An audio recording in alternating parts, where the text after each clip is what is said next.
Hola Kiyomi, soy Lirian Lee. Estoy segura que escucharon hablar sobre la ola de protestas que hay ahora en Estados Unidos por la muerte de George Floyd, un afroamericano asesinado por un policía. Según el censo del 2010, en Estados Unidos viven 1.800.000 coreanos. Después de China, Estados Unidos es donde más inmigrantes coreanos viven. Para los que no están muy al tanto del tema, primero me voy a dedicar a explicar sobre el movimiento Black Lives Matter y luego les explicaré por qué sus protestas atemorizan tanto a la comunidad coreana. Bueno, todo comenzó el 25 de mayo de 2020. En Minneapolis, George Floyd fue a comprar un paquete de cigarrillos a una tienda con $20 supuestamente falsos. En la tienda se dieron cuenta y como vieron que Floyd todavía no se había ido y estaba en el auto, llamaron al 911. Al rato llegaron en total 4 policías, esposaron a George Floyd, lo acostaron en el piso y uno de ellos, Derek Chauvin, no le dejó respirar aplastándole el cuello con su rodilla. Y a pesar de que George Floyd repitió al menos 16 veces de que no podía respirar, y por más que todos los que estaban alrededor se quejaban de que deje de presionarlo, el policía mantuvo esa pose durante 8 minutos y 46 segundos. Tiempo suficiente para matarlo por asfixia.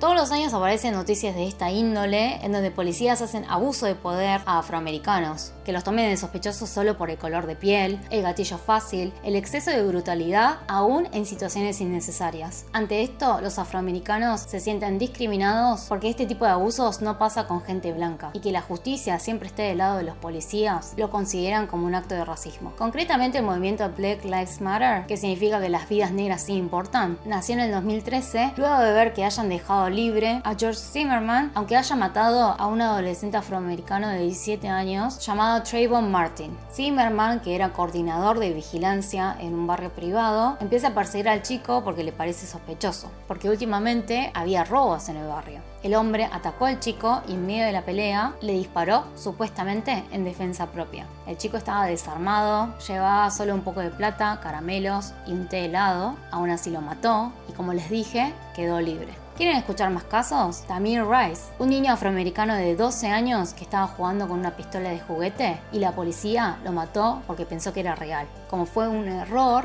el policía quedó libre. Philando Castile, que viajaba con su novia y la hija de su novia, pero la policía lo paró porque se parecía a un criminal que estaban buscando. Castile le confesó que tenía un arma oculta en el auto y su respectiva licencia. El oficial le pidió que no se mueva y cuando estaba levantando los brazos, le disparó varias veces porque pensó que iba a sacar el arma.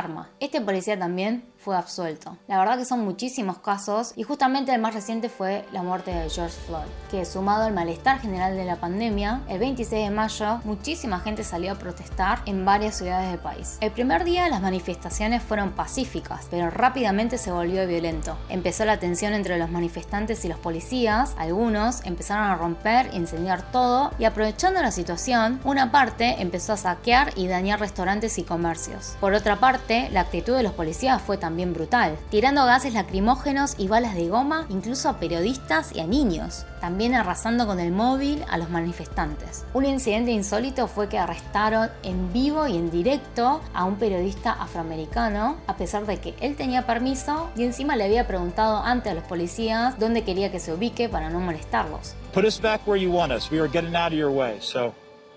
I'm sorry? You're under arrest. Okay. Do you mind telling me why I'm under arrest, sir? Why am I under arrest, sir?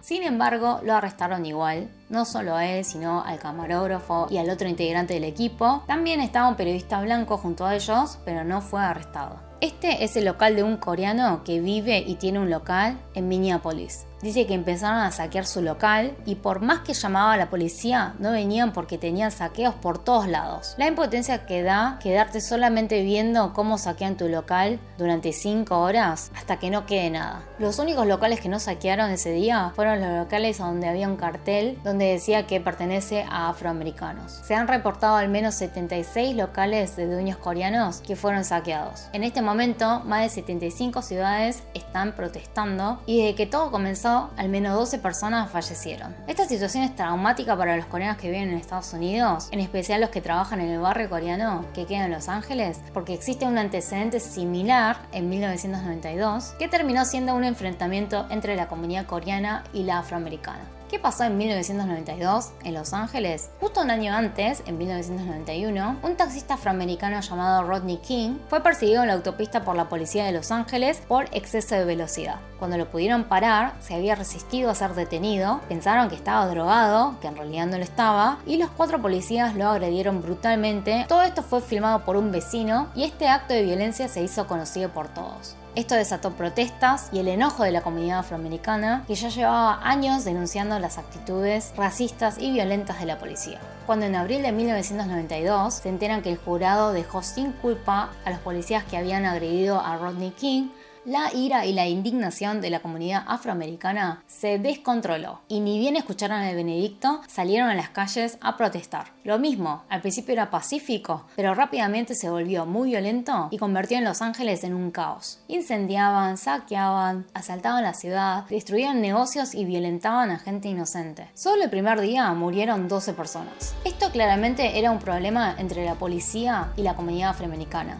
Pero ¿cómo es que al final terminó en una guerra entre los afroamericanos y los coreanos? Paralelamente al caso de Rodney King, había otro caso, la muerte de LaToya Harless, que había ocurrido más o menos en la misma época. Pero la diferencia fue que LaToya Harless no fue asesinada por un policía, sino por una señora coreana llamada Tu Sun-ja, dueña de una tienda de conveniencia. Lo que había pasado es que la señora coreana pensó que la chica afroamericana, que tenía 15 años en ese momento, quería robarle un jugo de naranja porque vio que la chica lo había metido en su mochila. Ahí es cuando se pelean y la señora le termina disparándole en la nuca, matándola instantáneamente.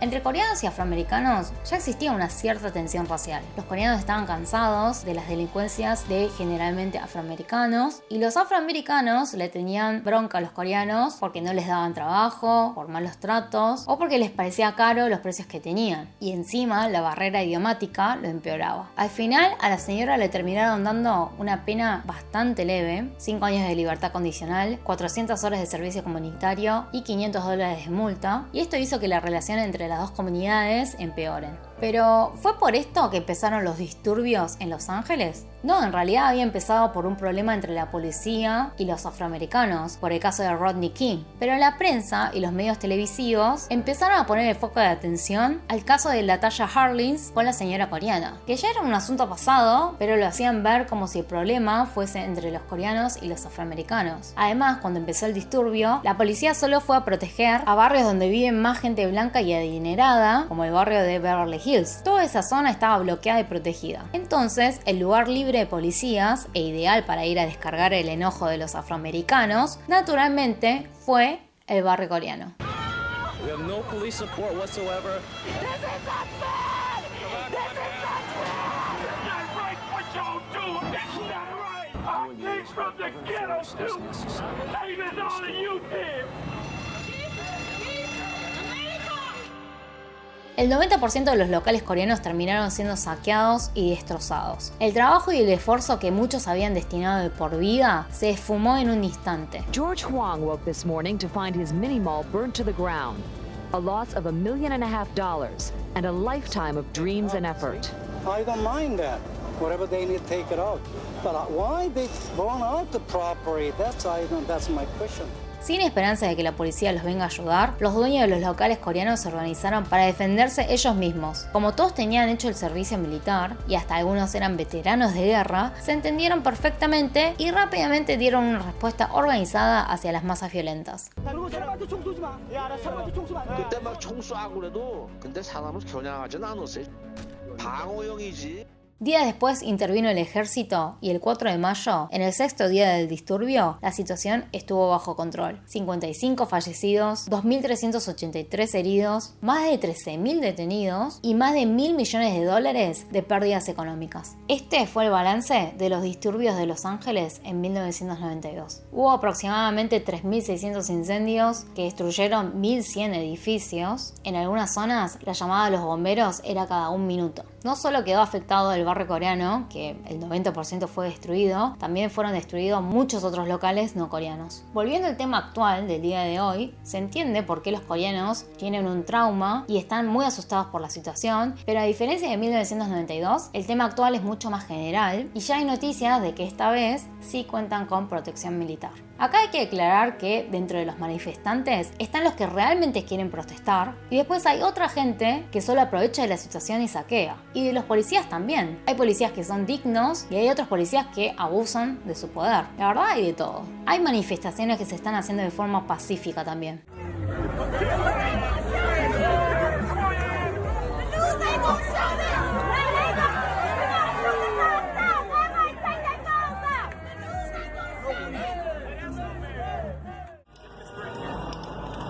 Give me the spray can. Give me the spray can. It's not the way, man. I ain't doing nothing. Give me the spray can.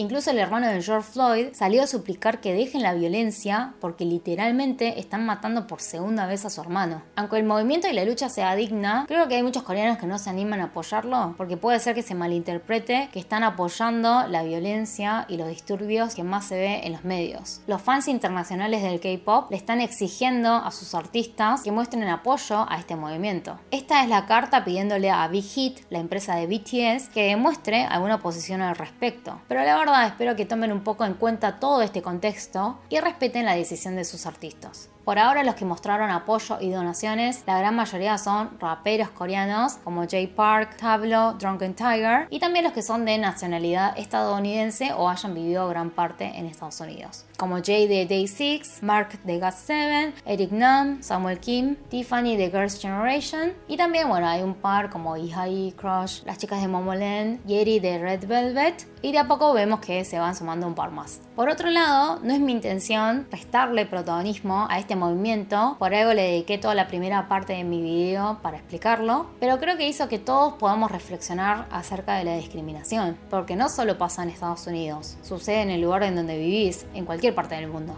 Y ojalá todos podamos apoyar este movimiento y podamos tener la misma empatía para otras comunidades. En mi caso te pongo por ejemplo la comunidad asiática, que desde este año está sufriendo mucha más discriminación por el tema de la pandemia. Ningún país tampoco está exento de abusos policiales. Les comento que en Argentina, en donde vivo, recientemente en la provincia de Tucumán, encontraron sin vida a Luis Espinosa luego de que los policías lo hayan interceptado por no estar cumpliendo la cuarentena. El domingo, en Chaco, policías atacaron brutalmente a jóvenes de la comunidad QAM que son perseguidos y estigmatizados. Y para terminar, les dejo una frase de Martin Luther King, con mi profundo deseo de que las manifestaciones puedan llegar a ser pacíficas y que ojalá haya un cambio en la sociedad.